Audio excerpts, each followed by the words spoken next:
మొదటి రాజుల గ్రంథము 10వ అధ్యాయము 1, 2, 3 వచనాలను చదువుకున్నాం.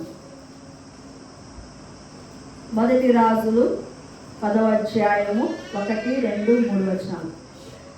షేబా దేశపు రాణి యెహోవా నామమును గూర్చియు సొలొమోనుకు కలిగిన కీర్తిని గూర్చియు విని గూఢార్థము గల మాటలతో అతనిని శోధించుటకై వచ్చెను. ఆమె గొప్ప పరివారముతో గంధవర్గముతో విస్తారమైన బంగారమును రత్నములను ఒంటెల మీద ఎక్కించుకుని యెరూషలేమునకు వచ్చెను. సొలొమోను దర్శనము చేసి తనకు తోచిన దానంతటిని బట్టి అతనితో మాట్లాడగా. ప్రార్థన చేస్తున్నాం. వాక్యం నిమిత్తము దేవుడు మనందరితో మాట్లాడినట్లుగా ప్రార్థన చేస్తున్నాం. స్తోత్రం నాయన, పరిశుద్ధుడా, మహోన్నతుడా, మహిమగల రాజా, నీకు వందనాలు తండ్రి. ఇదిగో ఈ దినము స్త్రీల కూడికను బట్టి వందనాలు. నీ పాద సన్నిధికి చేరినటువంటి నన్ను మమ్ములను మీరు జ్ఞాపకం చేసుకునండి నాయన. ఇదిగో చదవబడిన లేఖన భాగమును తండ్రి సరైన రీతిగా విరిచి పంచి పెట్టుటకు నీ కృపను దయచేయండి. నన్ను కూడా జ్ఞాపకం చేసుకునండి ప్రభువా. నూతనమైన అభిషేకముతో నింపండి. శిలువ చాటును మరుగుపరచండి. నీ మాటలు నాకు అందరికీ కూడా అందించండి. యెహోవా మాటల ద్వారా నేను మా బ్రతుకులు సరి చేయబడుటకు నీ కృపను దయచేయమని, ఇటునందరికీ క్షేమము కలగ చేయమని యేసు నామములో అడుగుతున్నాను తండ్రి, ఆమేన్. మొదటి రాజులు 10వ అధ్యాయము 1వ వచనం. అంటే ఇక్కడ ఒక రాణి కనబడుతుంది. ఆమె పేరేంటి? షేబా దేశపు రాణి. షేబా దేశపు రాణి అంటే ఈమె దక్షిణ దేశపు రాణి అని మత్తయి సువార్త 12:42లో చెప్పబడింది. అండి, ఈ షేబా అనేది అంటే అతడు ఎవరు అని అంటే ఆ యొక్క పూర్వీకుల విషయం మనం పరిశీలన చేసినప్పుడు నోవాహుకు 3 కుమారులు కదా, షేము, హాము, యాపేతు. హాము కుమారుడు కూషు, కూషు కుమారుడు రయమా కుమారుడు షేబా. అంటే ఈమె ఏ దేశస్తురాలని తెలుస్తుందంటే ఆఫ్రికా దేశానికి సంబంధించినటువంటి, ఆఫ్రికా ఖండానికి సంబంధించినటువంటి రాణిగా చెప్పబడుతూ ఉంది. చూడండి, ఈ షేబా దేశపు రాణి ఏం చేసిందంట? యెహోవా నామమును గూర్చి వినిందంట. సొలొమోను యొక్క కీర్తిని గురించి వినిందంట. విని ఏం చేస్తుందంటే ఆమె వెంటనే గొప్ప పరివారమును తీసుకొని విస్తారమైనటువంటి గంధవర్గమును, విస్తారమైన బంగారమును, రత్నాలను అన్నిటినీ తీసుకొని ఆ యొక్క యెరూషలేము పట్టణానికి వచ్చింది. అంటే ఆఫ్రికా ఖండము నుంచి ఆసియా ఖండము ఎక్కడుంది? యెరూషలేము ఆసియా ఖండంలో ఉంది. అంటే ఖండము నుంచి ఖండానికి బయలుదేరింది. అంటే ఆమె దూర ప్రయాణము చాలా చాలా దూరం ప్రయాణం చేసి వచ్చింది. ఆమె అంటే యెరూషలేములో సొలొమోను యొక్క కీర్తిని గురించి వినిందంట. యెహోవా నామాన్ని గురించి వినిందంట. వినింది. అందరూ వాళ్ళు వీళ్ళ మాటలు చెప్తూ ఉంటే విని అసలు ఆ యొక్క సొలొమోను మహారాజును నేను చూడాలి, ఆయన జ్ఞానం ఏంటో నేను శోధించాలి అని ఆమె ఆలోచన చేసి షేబా దేశమును వదిలిపెట్టి, షేబా దేశంలో ఆమె రాణి కదా, ఆ రాణి తన రాజ్యాన్ని వదిలిపెట్టి ఎంతో దూరం ప్రయాణం చేయాలి. ఆ కాలంలో ఒంటెలతో ప్రయాణం చేసేది. ఎందుకంటే ఎడారి ప్రాంతం, ఆఫ్రికా ఖండం అంటే అక్కడ పెద్ద ఎడారి ఉంది, సహారా ఎడారి. ఎడారి ప్రాంతంలో ప్రయాణం చేయాలి. ఒంటెల మార్గంలో ఒంటెల ద్వారా ప్రయాణం చేయాలి. రోజుకు ఒక 20-30 కిలోమీటర్లు నడవగలదేమో ఒంటె. ఆ రీతిగా ఆమె దాదాపుగా 4 నెలలు ప్రయాణము చేసి ఆసియా ఖండానికి వచ్చింది. దేనికోసం వచ్చింది ఆమె? సొలొమోను జ్ఞానాన్ని చూసింది. ఈ జ్ఞానం ఏంటి, ఆయన జ్ఞానం ఏంటి, ఆ జ్ఞానము నాకు కావాలని ప్రయాణం చేసి వచ్చింది. ఆమెకు అంతో ఇంత జ్ఞానము లేకపోతే ఆ జ్ఞాన సముపార్జనకు వస్తుందా? ఆమెకి జ్ఞానము మీద ఆసక్తి ఉంది కాబట్టి జ్ఞానాన్ని సంపాదించుకుందామని ఆలోచనతో గొప్ప పరివారంతో బయలుదేరింది. చూడండి, సామెతల గ్రంథము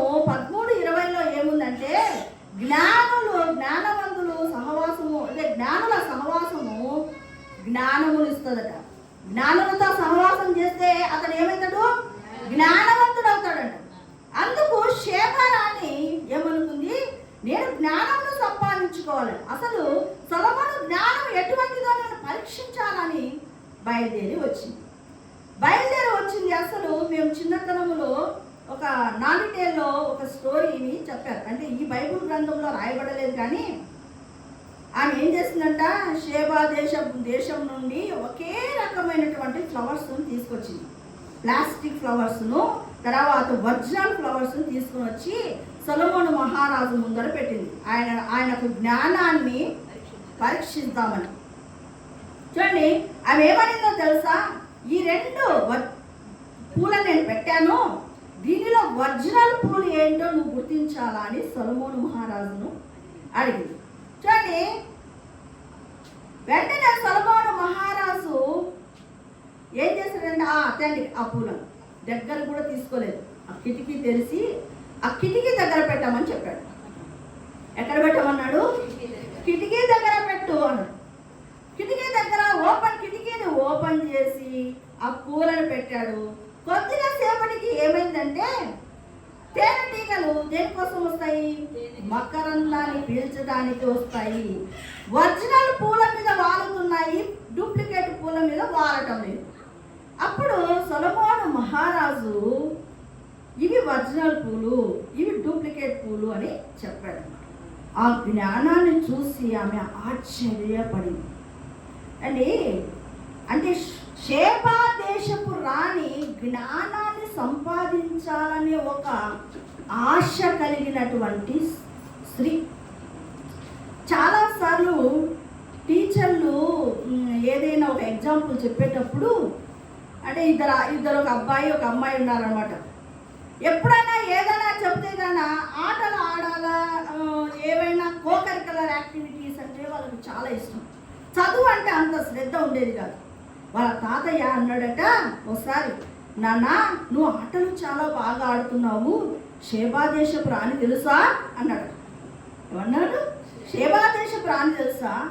ఆమె ఎంతో దూరము ప్రయాణం చేసి జ్ఞానము సంపాదించాలని ఆమె ప్రయాణం చేసి వచ్చింది. జ్ఞానాన్ని సంపాదిస్తే నువ్వు ఎలాగ బ్రతకాలో నీకు తెలుస్తుంది అన్నాడట. ఏగా షేబా దేశపు రాణి కథ ఏంటి తాతయ్య అంటే ఈ స్టోరీ చెప్పాడు. చెప్తే వెంటనే అప్పటి నుంచి ఆ పాప కానీ ఆ పిల్లవాడి ఇంట్లో ఉన్నటువంటి ఆ పిల్లలు ఇద్దరు కూడా ఇక మీదట వాళ్ళు ఏం నేర్చుకుంటున్నారంటే కొత్త విషయాలను నేర్చుకోవాలని అనుకున్నారండి. అంటే ఏ వ్యక్తిని గురించో ఎగ్జాంపుల్ తీసుకొని చెప్పొచ్చు కదా. ఎందుకు షేబా దేశపు రాణిని గురించే ఆడ ప్రస్తావిస్తున్నారంటే ఆమె యొక్క ఆశ అటువంటిది జ్ఞానము మీద. నేను జ్ఞానము సంపాదించాలని.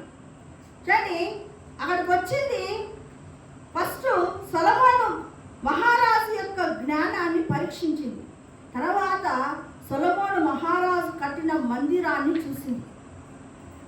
అక్కడ ఉన్నటువంటి వాళ్ళ భోజనపు బల్ల మీద ఉన్నటువంటి భోజన ద్రవ్యాలను చూసింది. తర్వాత వాళ్ళ సేవకులు లైన్లో కూర్చోవడం, ఆ క్రమ పద్ధతిని చూసింది. ఉపచారము చేసే వాళ్ళని పరిశీలన చేస్తుంది. వాళ్ళ డ్రెస్సింగ్ చూస్తుంది. రాజుగారికి ఇచ్చే గిన్నె అందించే వాళ్ళను చూస్తుంది. ఆ యొక్క దేవుని మందిరంలో అర్పించే దహన బలులను గురించి చూసి విస్మయం పొందిందంటారు. అంటే అక్కడ ఉన్నటువంటి సొలొమోను మహారాజు దగ్గర జ్ఞానముతో పాటు ఏమున్నట్టు గమనిస్తుందామే, ఇక్కడ ఒక మంచి క్రమము ఉంది. చూడండి, ఎప్పుడైతే దేవుని దగ్గర నుండి జ్ఞానం వస్తుందో, జ్ఞానము వచ్చినటువంటి వారి జీవితాలలో క్రమము ఉంటుంది. వారు చేసేటటువంటి ప్రతి పనిలో పద్ధతి ఉంటుంది. అందుకే కదా యెహోవా యందు భయభక్తులు కలిగిన వారికి ఏదంట, ఇదే ఫలితార్థం అని ప్రయాణ పద్ధతి ఇదే అని, యెహోవా యందు భయభక్తులు కలిగిన వారు ఇలాగ ఉంటారు అని ప్రసంగి 12వ అధ్యాయంలో చెప్పబడింది. యెహోవా యందు భయభక్తులు కలిగి ఉంటే వారి ప్రయాణ పద్ధతి వేరుగా ఉంటుంది.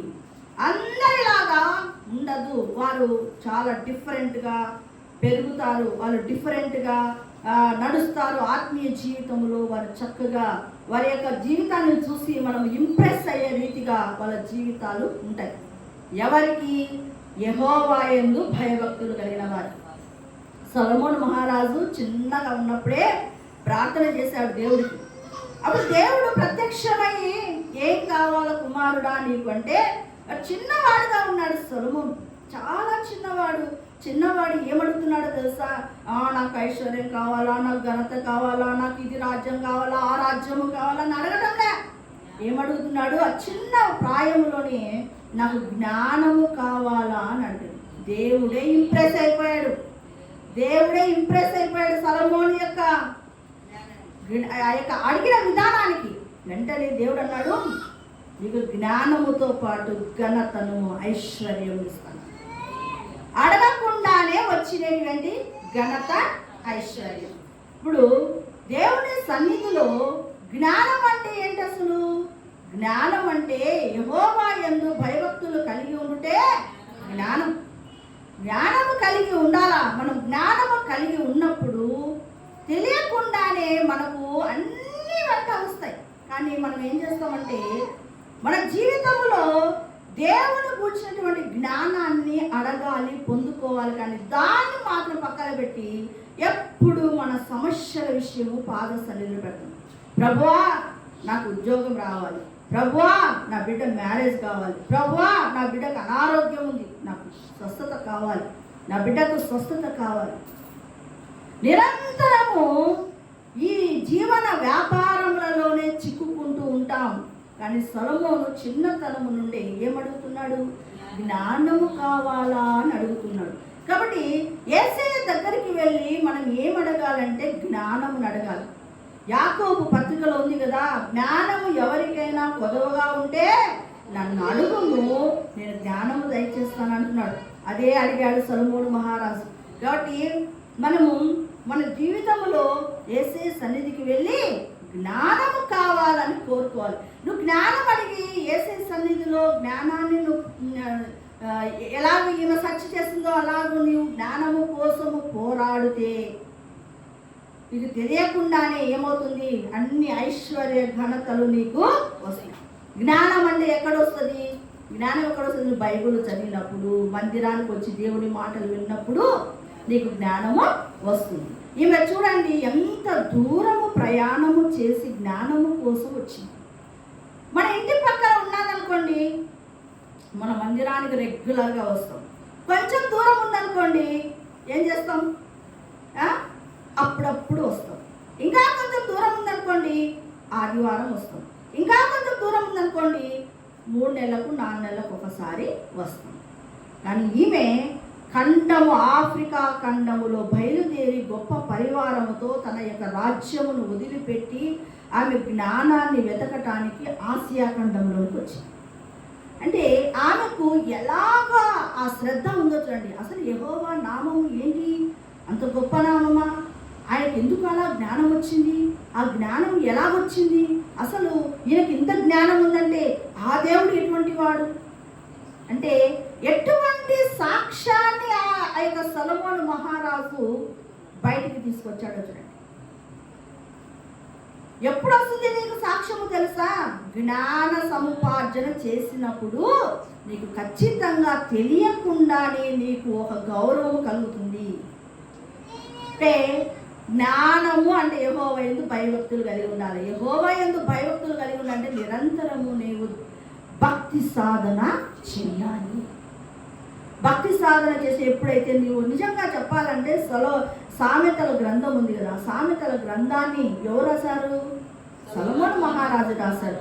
ఆ సొలొమోను మహారాజు రాసినటువంటి ఆ సామెతలు కానీ మనం నిరంతరంగా చదివితే మనకి ఎన్ని విషయాలు తెలుస్తాయి.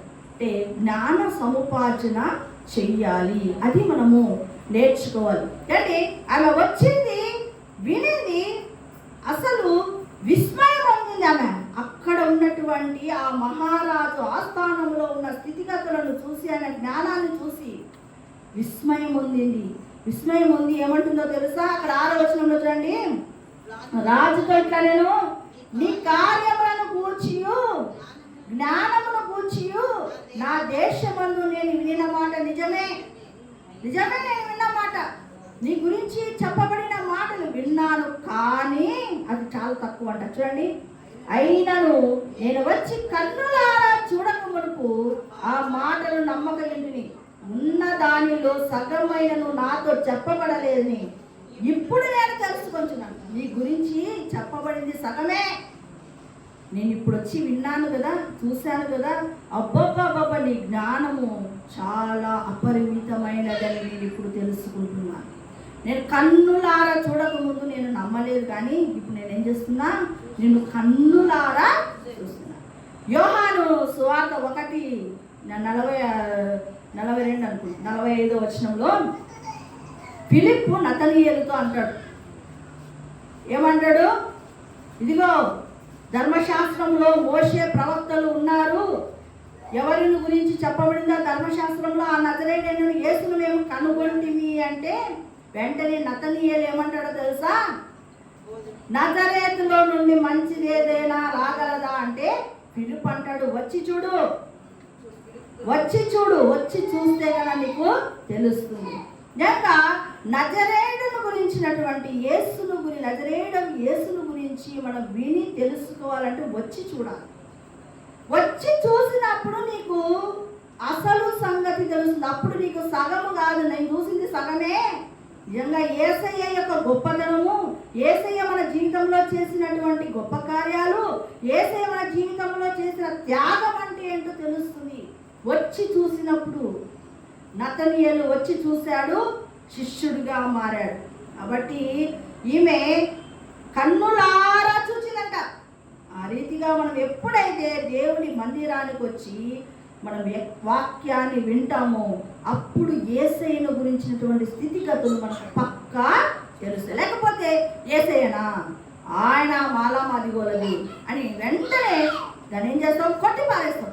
వచ్చి చూసినప్పుడు ఆయన గొప్పతనం ఏమిటో, ఆయన ఔన్నత్యం ఏమిటో, ఆయన యొక్క కార్యాలు ఏమిటో, ఆయన చేసినటువంటి భూమి మీద చేసిన కార్యాలు ఏమిటో మనకు తెలుస్తాయి. వచ్చి చూసినప్పుడు అలాగూ జరుగుతాయి. చూడండి, వెంటనే ఇక్కడ 8వ వచనం చూడు, నీ జనులు భాగ్యవంతులు, నీ ముందర ఎల్లప్పుడూ నిలిచి నీ జ్ఞానవచనములను విలుచును నీ సేవకులు భాగ్యవంతులు. చూడండి, ఆమె ఎంత ఆనందిస్తుంది. అబ్బా, ఈ యెరూషలేము పట్టణములో సొలొమోను మహారాజు దగ్గర ఉన్నటువంటి ఈ సేవకులు ఎంత భాగ్యవంతులు. నిరంతరము దేవుని ఆయన చెబుతున్నటువంటి జ్ఞానవచనాలను వినేటటువంటి భాగ్యము వారికి కలిగింది కదా. నేను దూర దేశం నుండి ప్రయాణం చేసి వచ్చానే, ఏదో ఒక్కసారి వినిపోగలను. అయితే వీరు నిరంతరము ఈయన సన్నిధిలో ఉన్న సొలొమోను సన్నిధిలో ఉన్నారు, ఆయన జ్ఞానవచనాలను వింటున్నారు. అబ్బా, వీరు ఎంత భాగ్యవంతులు అని అంటూ ఉంది ఆమె. అందుకు ఆమె మళ్ళీ ఏమంటుందంటే, నీ యందు ఆనందించి, చూడండి, నీ యందు ఆనందించి. ఎవరు ఆనందించారు? ఇశ్రాయేలు దేవుడైన యెహోవా ఎవరి యందు ఆనందించాడు? సొలొమోను మహారాజును చూసి ఆనందించాడు. నిన్ను నన్ను చూసి దేవుడు ఆనందించాలి. యెహోవా యందు ఆనందించుట వలన మీరు బలము పొందుదురని నెహెమ్యా గ్రంథములో ఉంది. యెహోవా యందు ఆనందించుట వలన మీరు బలము పొందుదురు. నువ్వు ఎప్పుడు స్పిరిచువల్గా బలం పొందుకుంటావంటే యెహోవా యందు ఆనందిస్తావు. ఎప్పుడు ఆ యెహోవా యందు ఆనందిస్తావు?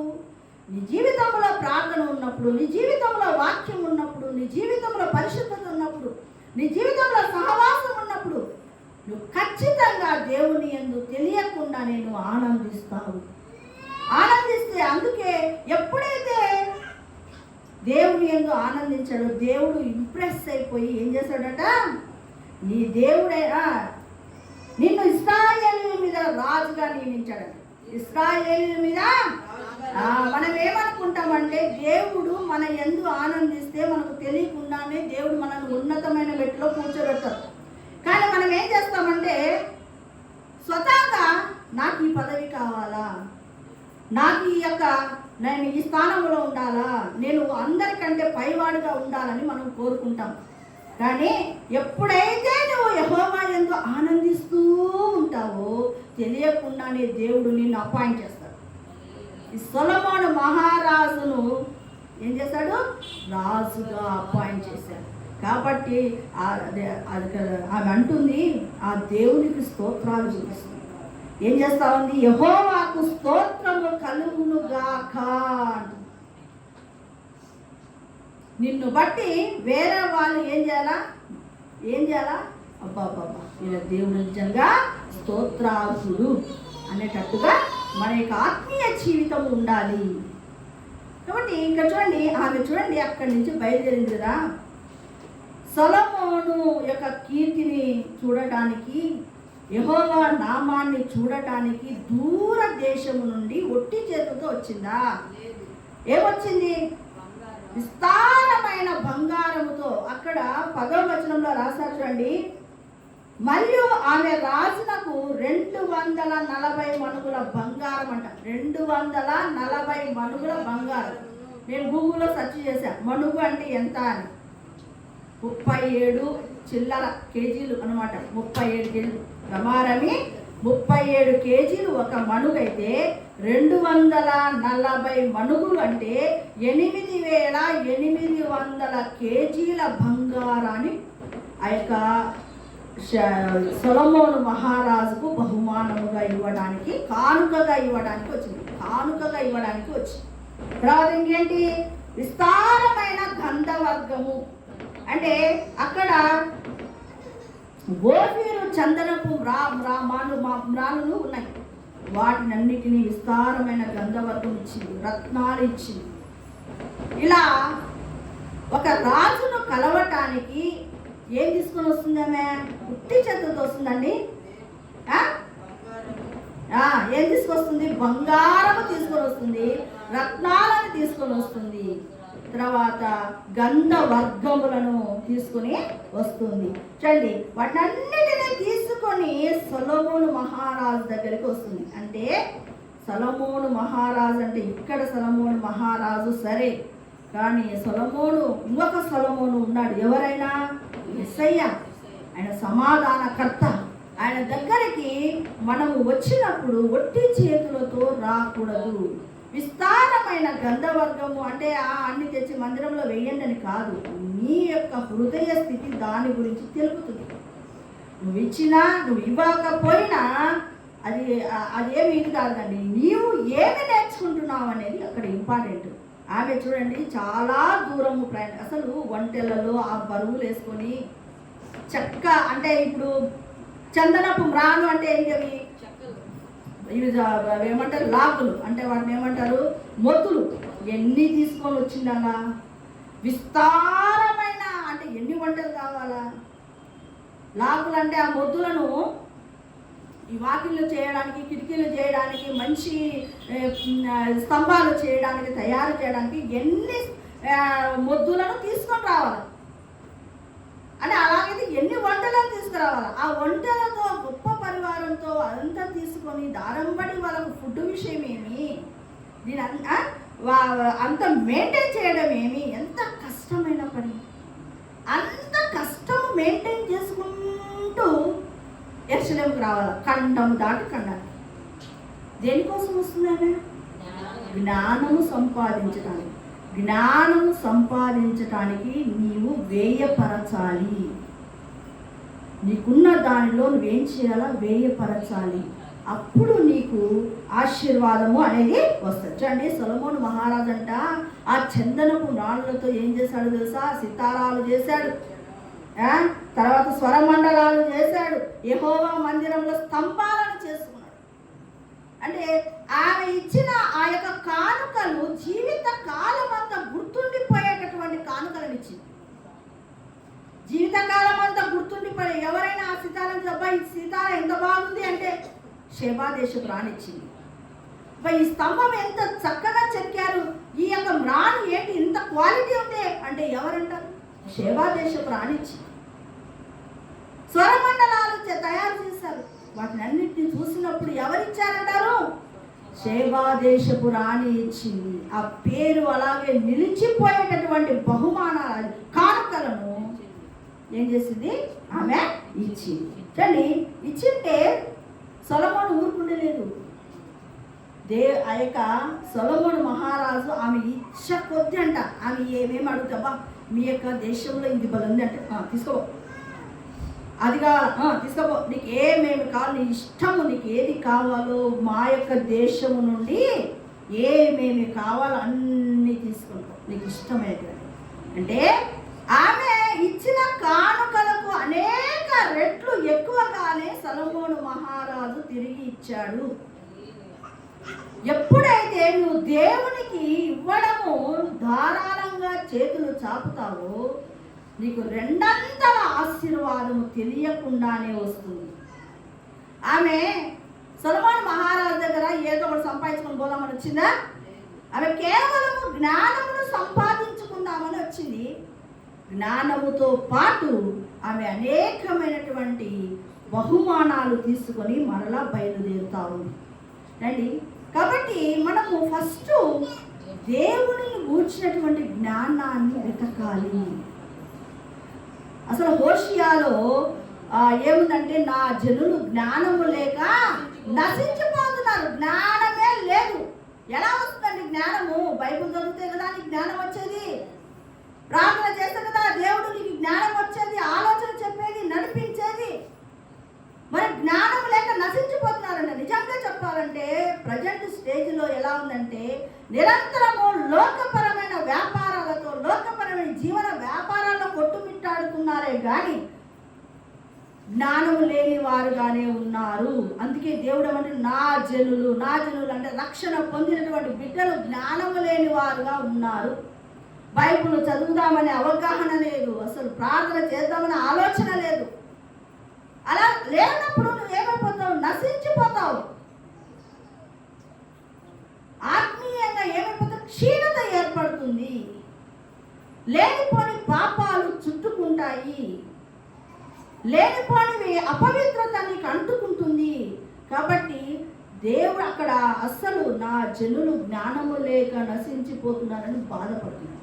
తెలుసా, మత్తయి సువార్తలో 12వ అధ్యాయం 42వ వచనంలో ఏముందంటే, అక్కడ విమర్శ దినమునంట షేబా దేశపు రాణి, దక్షిణ దేశపు రాణి అక్కడ రాయబడింది. దక్షిణ దేశపు రాణి అయినటువంటి షేబా రాణి ఈ తరం వారి మధ్యలో నిలబడుతుందట. నిలబడి ఏం చేస్తుందట? నేరస్థాపన చేస్తుందట. ఆమె సొలొమోను జ్ఞానాన్ని వినుటకు భూదిగంతముల నుండి వచ్చిందంట. ఇదిగో సొలొమోను కంటే గొప్పవాడు ఇక్కడ ఉన్నాడు. ఇక్కడ చూడండి, షేబా దేశపు రాణిని చూపిస్తాడు. ఏమ్మా, నువ్వు రక్షణ పొందినావు కదా, ఏంటి జ్ఞానం లేకుండా నశించిపోతున్నావు? నీ ప్రార్థన ఏది తల్లి? నీ వాక్యం చదివే విధానం ఏది? వాక్యం చదివి ఎన్నాళ్ళైతే తల్లి? షేబా దేశపు రాణిని చూడు, ఎంత దూర ప్రయాణము చేసి బయలుదేరి వస్తుందో.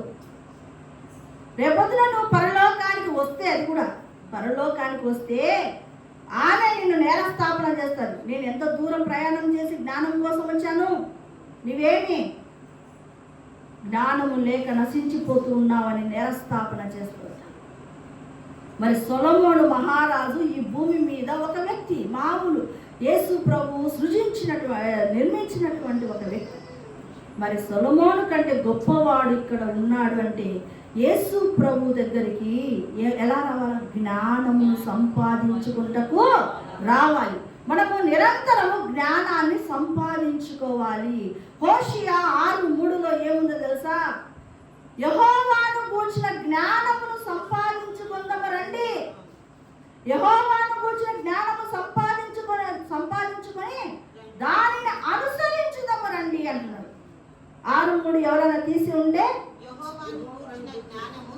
యెహోవాను గూర్చిన జ్ఞానము సంపాదించుకుందాము రండి.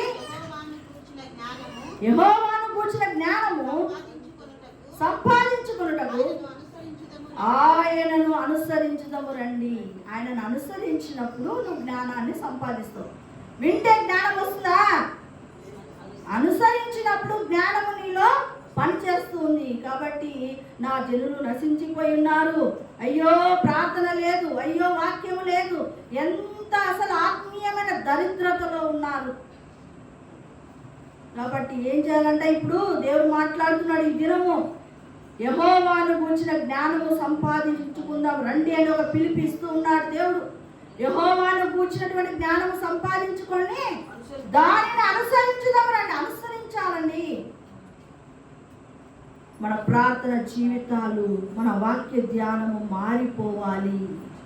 ఎంత కాలమైనటువంటి ఇదే స్థితిలో ఉండకూడదు. రండి, మొదటి యోహాను పత్రిక 1:1 ఏముందో తెలుసా?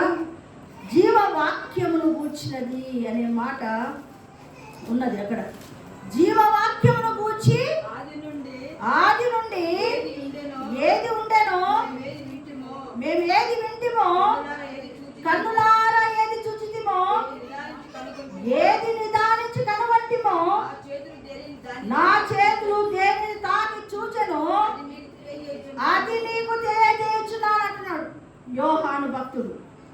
ఆది నుండి జీవవాక్యం ఉంది. ఆది నుండి ఏది ఉన్నదో, ఏమేమి విన్నామో, కన్నులారా ఏది చూచామో, ఏది నిదానించి కనబట్టిమో, మా చేతులతో దేని తాకి చూచాయో దాని గురించి మీకు తెలియజేస్తున్నా.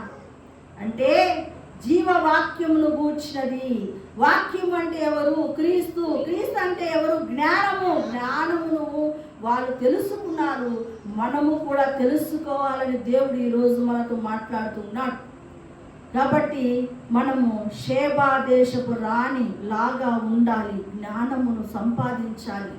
మన జీవితాలలో జ్ఞానమును ఎప్పుడైతే సంపాదిస్తామో తెలియకుండానే మన వెంట ఐశ్వర్య ఘనతలు వస్తాయి. రండి, సొలొమోను జ్ఞానమును సంపాదించి 3000 సామెతలను రాశాడు. 1005 కీర్తనలు రాశాడు. వృక్ష శాస్త్రముల గురించి రాశాడు. మృగములు, జలచరములు, తర్వాత ఆ యొక్క 4వ అధ్యాయం, మొదటి రాజు 4వ అధ్యాయంలో ఆ జ్ఞానం ఎలా వచ్చింది సొలొమోనుకు? దేవుడి దగ్గర అడిగి పొందుకున్నాడు. షేబా దేశపు రాణి వచ్చి ఆ జ్ఞానాన్ని విని ఆశ్చర్యచకితురాలై ఆ యొక్క మహారాజును కొనియాడి అసలు నీ దేవుడు గొప్పవాడని స్తుతించి ఆరాధించి వెళ్ళింది. నిన్ను నన్ను చూసి దేవుడిని ఆరాధించే స్థితిలో ఉన్నామా? అసలు మన జ్ఞానాన్ని చూసి మనల్ని మెచ్చుకునే స్థితిలో ఉందా లోకము? అలాంటి సాక్ష్యాన్ని మనం కాపాడుకోవాలి కదా. మన జ్ఞానాన్ని సంపాదించాలి. ఇది మొదలుకొనైనా మన జ్ఞానాన్ని సంపాదిద్దామా? జ్ఞానం ఎక్కడుంది? బైబిల్ గ్రంథంలో జ్ఞానం ఉంది. ఈ జ్ఞానాన్ని మనము కంఠస్థం చేయాలి. చెప్పాలంటే ఏం చేయాలా? కంఠస్థం చేయాలి. చేద్దామా మరి?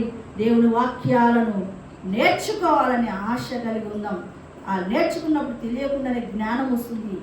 తెలియకుండానే నీకు ఐశ్వర్య ఘనతలు వస్తాయి. కానీ నువ్వేం చేస్తున్నావు?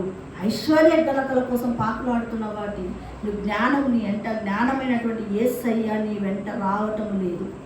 అందుకే నీకు బ్లెస్సింగ్స్ రావటం లేదు. కాబట్టి మొదట నా నీతిని, రాజ్యమును వెతకండి, అప్పుడు అవన్నీ మీకు అనుగ్రహించమని. తెలియకుండానే వస్తాయండి. మనం మొదట ప్రార్థన చేసుకుంటూ, వాక్యం చదువుకుంటూ, దేవుని భయభక్తులు కలిగి ఉంటే తెలియకుండానే దేవుడు నేను ఉన్నత స్థానంలో పెడతాడు. తెలియకుండానే నీకు కావాల్సిన ప్రతి అక్కర తీరుస్తాడు. మరి జ్ఞానం సంపాదిస్తామా? మరి ఇది మొదలుకొని మనము ఆ యొక్క విత్తబడిన మాటలు మనలో ఫలించినట్టుగా ప్రార్థన చేసుకున్నాం. స్తోత్రం నాయన, పరిశుద్ధుడా, మహోన్నతుడా, మహిమగల రాజా, నీకు వందనాలు తండ్రి. ఈ దినము నాయన షేబా దేశపు రాణిని గురించి మేము తెలుసుకున్నాం. నిజంగా నేను ఆమె ఎలాగో నేను జ్ఞానము సంపాదించుకోవడానికి ఆ ఖండము నుంచి ఈ ఖండానికి వచ్చింది ప్రభువా. అయ్యో దేవా, యేసయ్య జ్ఞానము సంపాదించుకోవడానికి ఆమె ఎలాగో సహవాసాన్ని కోరుతుంది ప్రభువా. దేవా, అటువంటి సహవాసంలో మేము ఉండాలి. నీ జ్ఞాన వచనాలను వినాలి. జ్ఞానమును దేవా మేము కూడా సమకూర్చుకోవాలి ప్రభువా. దేవా, ఇదిగో నీ వాక్యమును ధ్యానిస్తూ అందులో ఉన్నటువంటి జ్ఞాన వచనాలను నాయన మా హృదయంలో భద్రపరచుకొని నాయన అయ్యా ఇదిగో నాయన తండ్రి యేసయ్య అనుసరించే స్థితిలోనికి మేము వెళ్ళినట్లుగా తండ్రి మాటలు నాయన హృదయంలో ముద్రించి ఫలింప చేయమని యేసు నామములో అడుగుతున్నాను తండ్రి.